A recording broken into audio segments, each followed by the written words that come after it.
I'm going to take you through a small presentation, ladies and gentlemen. You're going to notice that the cover of your annual report shows an artistic banyan tree. Now, the banyan tree is very central to Indian culture. It is the national tree of India, and it's also called the tree of life because of its nurturing and medicinal properties.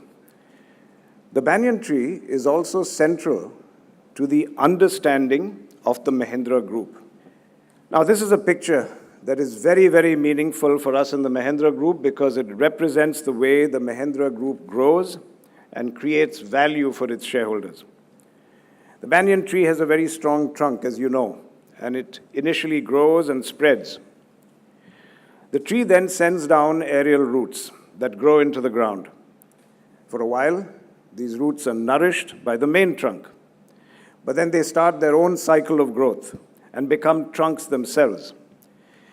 And these new trunks begin to nourish other aerial roots, as you see over there in the picture, and those aerial roots ultimately grow into more trunks and so on. So it is with the Mahindra Group.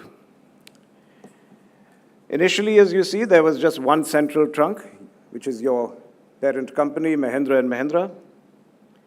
And over time, that trunk has sent out aerial roots in the form of group investments and group companies and nurtured them.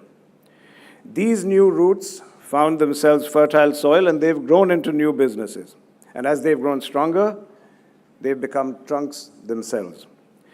In this way, just like the banyan tree, the group grows horizontally and vertically and keeps growing and spreading. We also believe what distinguishes the group is our process of governance.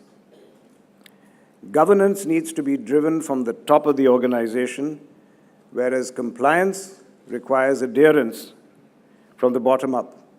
The higher standards of compliance and the process of governance, let me emphasize, are non-negotiable at Mahindra. So that's what the banyan tree tells us. Now, I've already shared with you how the tree is a great metaphor for our business model, but in another higher sense, it is also a wonderful graphic metaphor for who we are, not just how we grow, but why we grow and what we grow for. Just as the roots nourish the banyan tree, so do our core values nourish us. Just as the branches spread infinitely upwards and outwards, so do we accept no limits in achieving our core purpose. And just as the aerial roots go from the branch to the ground, differently from the way roots usually grow, so do we think in many alternate ways to achieve our core purpose. Just as the banyan tree provides shade and shelter from the scorching sun, so do we relentlessly drive positive change. And in addition, just as the trunk of the banyan tree symbolizes its core strength, so have we adopted the higher standards of governance.